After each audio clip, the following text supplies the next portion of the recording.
Selamat pagi anak-anak. Kita akan belajar firman Tuhan melalui buku renungan pagi anak, Identitas.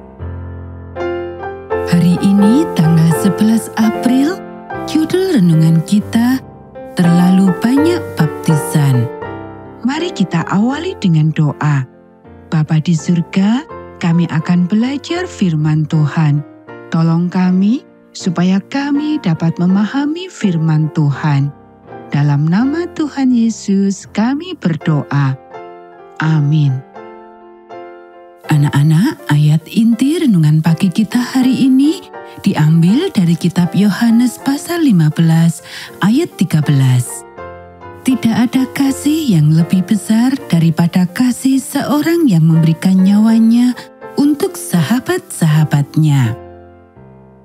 Charles Fitz tidak hanya berkhotbah, dan dia tidak hanya membuat bagan nubuat, dia juga menerbitkan sebuah surat kabar. Koran ini diterbitkan di Cleveland, dan selama 2 tahun, koran ini menyebarkan kabar baik ke seluruh wilayah Great Lakes. Koran itu berjudul Kedatangan Kristus yang Kedua. Hal itu sangat berperan dalam membawa orang-orang kepada iman yang tidak memiliki kesempatan untuk benar-benar mendengar salah satu dari banyak pembicaraan yang sekarang mengkhotbahkan pesan tersebut.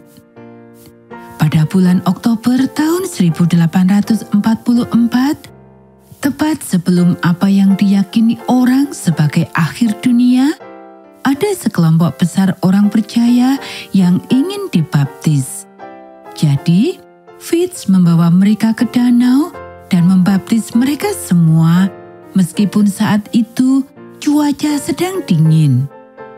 Di dekatnya, sejumlah orang lain yang belum memutuskan menyaksikan orang lain masuk ke dalam air dan keluar dengan wajah berseri-seri, tetapi mereka masih belum bisa mengambil keputusan. Basah, dingin dan tidak nyaman, Fitz mulai berjalan pulang. Di tengah jalan, dia mendengar teriakan. Sekelompok orang, mereka yang masih ragu-ragu, berlari mengejarnya. Baptislah kami juga, kami percaya. Jadi, Fitz kembali dan membaptis mereka semua, lalu pulang ke rumah. Kelompok yang ketiga datang menemuinya. Ia membaptis mereka semua juga.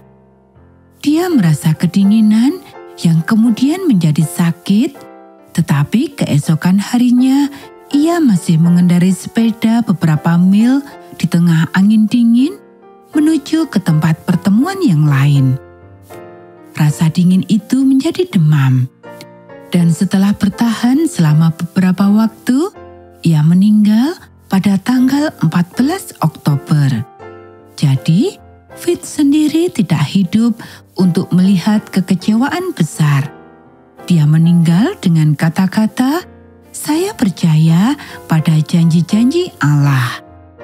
Anak-anak, dan pikirkanlah, dia akan membuka matanya dan akan ada Yesus datang di atas awan. Charles Fitz mungkin akan berpikir bahwa ini baru terjadi beberapa minggu.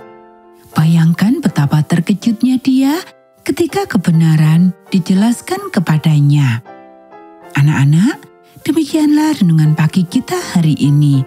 Mari kita akhiri dengan doa. Allah yang setia, terima kasih atas iman dan keberanian Charles Fitz dan orang-orang seperti dia. Tolonglah saya untuk menjadi orang yang rela berkorban demi kebaikan orang lain dan demi pekerjaan-Mu. Amin.